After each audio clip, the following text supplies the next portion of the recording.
Hey guys, so I want to talk about the 100 Days Practice Challenge, and I know I'm kind of focusing on this, and this is a lot, I've talked about this a lot, but it's something that I see all the time, and I think it's has the potential to be a really incredible project and really help a lot of people get better, but it just doesn't really hit the mark right now. And the first thing I think that really it needs to include is 100 days of consecutive practice. Not just 100 days of recorded practice, but really a 100-day block of you play every day. And that's honestly a baseline that I think any professional or aspiring professional musician should be able to do. But I also understand that it's a difficult thing to do. We all have our own lives. I work a full time job, a lot of musicians do, and don't necessarily work full time in music. But if you want to be a professional, 100 days is a basic goal. And it's something that's worth achieving and it should be celebrated. But if you can't do 100 days consecutively, that's something that you need to address. And I that might be harsh, but it's kind of how I feel. And I think that if you do it 100 days consecutively, you'll learn way more than if you do it with days off. The next thing is that I think there need to be recordings involved, whether they're video or audio. I think to really complete the project effectively, you need to be posting recordings. Not just aesthetic photos and typed out explanations of what you did, but actual recordings. And that's mainly because that way you have the record to see what you're doing. It's really easy to gloss over things when you're just kind of typing out an account of what you did and you don't have the physical evidence to prove that you're not really doing what you said you did. And I know firsthand how that works. Despite the fact that I talk all the time about how practicing effectively requires you to think critically about what you're doing, I wasn't doing that, and the 365 proved that.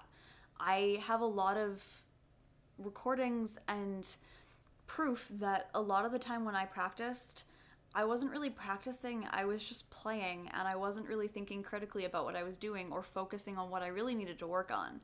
And that's one of the things that I was able to address and get better at through the course of the 365, and that's honestly why the later videos are better, is because I got better at practicing. And it also allowed me to realize that I had some pretty major technical gaps that I was able to address. And that's where posting them on the internet is also a huge motivation. Is you have an audience to answer to and you want to present yourself in the best light. So if you have some major mistakes that you need to address, you address them quicker because there are people on the internet who are going to hear them and you want to sound as good as you possibly can. Trust me. Putting your playing on the internet is a scary thing. I get that. But it also is a huge motivation to get better because it's on the internet. And along with that, you have this audience to motivate you, to keep you honest, to even critique you at times. And that's a great thing. But you're not doing this just for your audience, and that's the next point, is there needs to be a balance between the audience and the performer and who it's benefiting. You would never program a concert of pieces that you hated that the audience loved, because then the audience wouldn't love those pieces anymore. They wouldn't connect to them because you're not really performing them to the extent that you should be, because you don't like them as much, and it's hard to really connect with music that you don't like. Trust me, I know. There are some videos in the 365 that just aren't very good, and it's not because I'm not a good player, it's because I didn't like them. I didn't like the piece I was playing, and so I just didn't play it as well. So the same way you would never program a concert like that, you shouldn't be doing a project just for the audience, because then the audience isn't going to connect to it. And yes, there were a lot of points made to me that dispelling the talent myth and showing the hard work of musicians is important, and even showing people how to practice is important. But if it's not benefiting you as a player, it's also not worthwhile. Why would you be spending 100 days of your life doing something that isn't actually going to benefit you in the long run. And that's where thinking about how the 100 days can be used effectively is really important. You don't need a huge goal like finishing a concerto or preparing for an audition. You don't have to do that, though I think that's a great way to, one, engage your audience and also help you, as I think having a major goal can be very helpful. But I also understand that not everyone wants that. But you still do have to find a way to balance it so that it has the most benefit for you. Whether that just showing progress to your audience. There's a girl on Tumblr whose URL is Fandoms and Flutes, and she did a 45-day, wasn't really practice challenge, it was kind of a performance challenge.